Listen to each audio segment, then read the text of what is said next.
technology holds a lot of promise. And here I started talking about how I also got into the space of we were trying to set up systems to provide internet connectivity in rural areas so that more people can access information, and we did some systems for that, right? So it's all being driven more by, right, how do we reduce exclusion? People who don't have internet, who can't afford internet, or where companies don't want to go because there's not enough profits in these areas, then what can be done, right? How farmers can use these kinds of systems. And then we talked a little bit about digitization of land records, what kind of benefits that can bring. We talked about digitization of health data, especially in rural areas where people miss out on vaccinations of their children, they miss out on social entitlements that the government is supposed to give. Right? If some of this data is available, then it can be used in very interesting ways. You can find out anomalies in the system, which villages have less coverage. You can use artificial intelligence kind of methods to see which people might be, or which families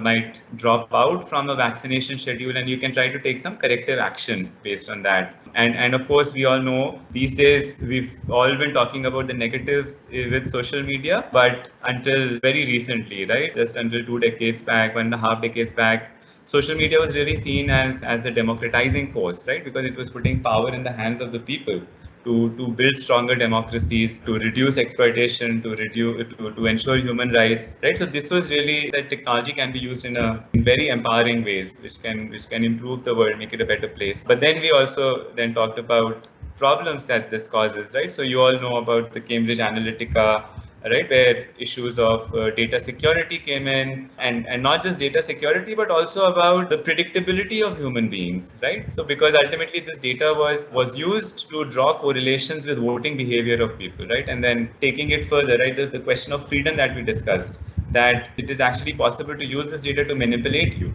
We talked about user interfaces. So here's another thing from Uber of how it uses user interfaces to keep drivers on the road, right? Because the more drivers there are on the road, better service that customers, the consumers will get. It uses these kind of ludic loop visualizations, which basically nudge people to stay more on the roads, right? So gamifying the experience, giving that little dopamine drive to get people to stay more on the roads, right? So the user interface question that we just talked about, we didn't talk about so much in these examples, but of course, I'm sure you're all familiar with, right? So algorithms which are used in artificial intelligence, and those algorithms are not fail-safe, right? They make mistakes. And what happens if they make mistakes? So is there sufficient mechanisms for people to dispute and to question the result of the algorithms? How are those disputes handled, right? All of those become important, because then it's not just the question of technology, that the technology failed, but a wider question for everybody who is using the technology, or who has deployed the technology, in terms of, are they handling these failure cases properly or not? Because if they don't, then it means that these mistakes of technology can have very wide ramifications, right? Same thing with, you may have been reading about Aadhaar and the Aadhaar-based authentication, biometric-based authentication, which also makes mistakes. Ultimately, this is also artificial intelligence, machine learning operating in the background, which can make mistakes. There's also other issues like network connectivity and so on. It has denied entitlements to people, and many people allege that it's actually led to hunger-related deaths, because families for months together, they weren't able to access subsidized ration, and that had severe impacts, right? So these are like serious issues. We all know about fake news, WhatsApp. So the same very empowering social media, where on the one hand it's great to empower people to give more and more control, but if the affordances are not designed properly, right, then it can also be misused. Something that was mentioned when we were talking about user interfaces, right? There's more friction introduced for some things and less friction for other things. Well, it's a choice.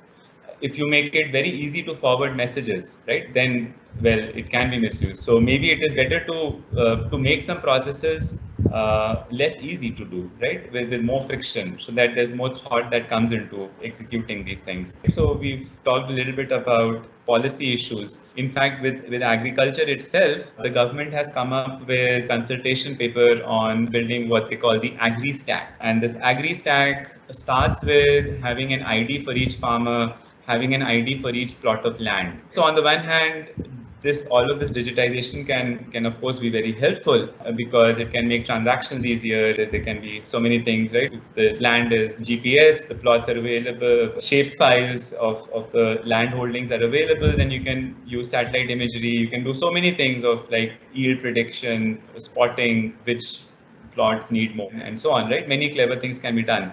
But there's also problems which can happen, as happened with places where this land record digitization has happened, right? Because the moment you digitize something, it means that it can be copied. You need strong data protection laws, good data protection policies. All of these go hand in hand. The unfortunate thing that happened in some places was that people knew that, well, okay, these are the land records, and these are areas which are likely to be developed in the near future. So the land prices will go up. So it will be good if I can buy the land. So in Karnataka, for example, NRIs were able to buy cheap land from farmers along the highway that was constructed to the airport, which is quite far from the city, and it leads to the common term that's used over here is digital land grabbing.